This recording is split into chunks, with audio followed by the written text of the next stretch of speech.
Tonight, you'll go to work for a wage. Nobody will ask permission for that. Nobody will call it strange. But 600 years ago, that simple fact would have been unthinkable. Because the only reason you have the right to be paid for your labor at all traces back to the worst disaster in human history. You know it as the Black Death. A plague. A tragedy. A horror story from a history textbook. But what if it never happened? What if the ships never came, the fleas never bit, the bodies never piled in the streets of Europe? Would the modern world you live in even exist? Let's rewind. The year is 1347. A fleet of merchant ships from the Black Sea docks in Sicily. The sailors are already dead or dying. Within days, the disease spreads to the port. Within months, it's in every major city in Europe. Within 4 years, it kills an estimated third of the entire continent's population.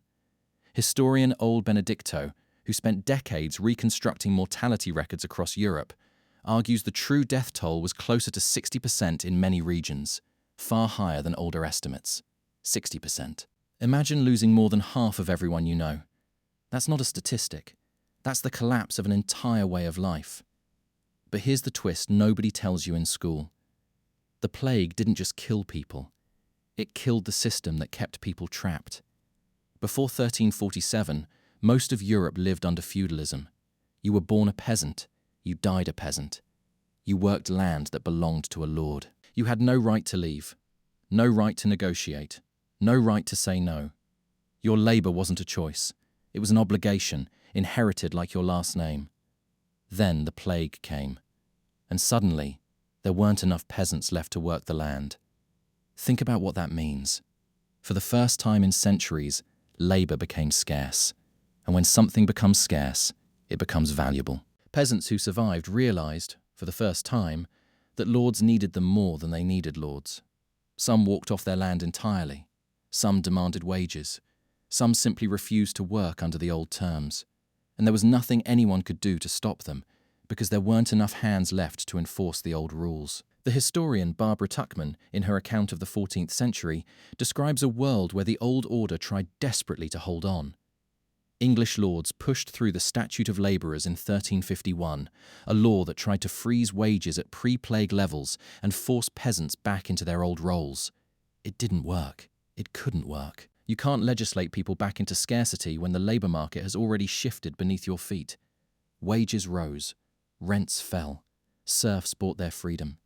Within a generation, the entire economic foundation of medieval Europe had cracked. Now ask yourself the question this video is built on. What if the plague had never happened? No mass death, no labour shortage, no leverage for peasants. Feudalism, by most historical models, would have continued largely unchallenged, potentially for centuries longer than it actually did. The slow, brutal transition toward wage labour, toward personal economic mobility, toward the idea that your work has negotiable value, it might have been delayed by generations, maybe longer. Here's where it gets stranger. The labour shortage didn't just change wages, it changed how people thought. With fewer workers available, there was suddenly pressure to do more with less. Historians studying agricultural records from post-plague England and the Low Countries note a marked increase in labour-saving tools and techniques in the decades following the outbreak. Better ploughs, more efficient mills, smarter crop rotations. Necessity, as it turns out, is a brutally effective teacher. And there's a deeper shift too. When death is everywhere, when you watch your neighbours, your children, your entire village disappear in a matter of weeks, something happens to how people see their own mortality. Art from this period turns darker, more introspective. The dance macabre, or dance of death, becomes a common image in churches and manuscripts. Skeletons leading kings, peasants, and popes alike in a single procession, a blunt visual reminder that death doesn't care about your rank. That obsession with mortality, with individual fate, with the fragility of earthly power? Some historians argue it planted seeds that would later bloom into the questioning, individualistic spirit of the Renaissance. Would people have started asking those questions without the plague forcing them to stare death in the face? Maybe. Eventually. But maybe not for another century. Now picture the counterfactual fully. No plague. Feudalism intact. Labour cheap and immobile. The aristocracy secure in its grip. Would the merchant class have risen the way it did? Would cities have grown into centers of trade and innovation on the same timeline? Would the printing press, invented roughly a century later, have landed in a society still rigidly locked into medieval hierarchy? Or would it have found fertile ground because the plague had already cracked the old foundations? You can't know for certain. Nobody can. But historians agree on one thing. The disruption was the point. Not because anyone chose it. Not because it was good. It was a catastrophe by any measure. The primary source accounts from surviving priests and chroniclers describe entire towns emptied, fields left to rot, and a fear so total that some parents abandoned their own children. There was nothing noble about it. But history doesn't care about nobility. It cares about consequence. And the consequence of the Black Death was this. It broke a system that might have taken centuries longer to break on its own if it broke at all. The historian Norman Cantor called the plague a hinge point. The moment when the medieval world began, however slowly and painfully, to give way to something else. Not because people planned it, because scarcity forced their hand. So here's the mirror.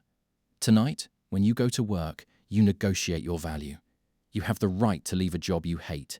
You have the right to ask for more. None of that was guaranteed. None of that was designed. It was the accidental byproduct of the worst pandemic in recorded history, one that killed roughly a third to more than half of an entire continent. You don't owe your freedom to a philosopher, or a revolution, or a declaration signed by kings. You owe a piece of it to a flea, a rat, and a ship that docked in Sicily almost 700 years ago. Tonight, you'll go to work for a wage. And now you know exactly why that was ever allowed to happen at all.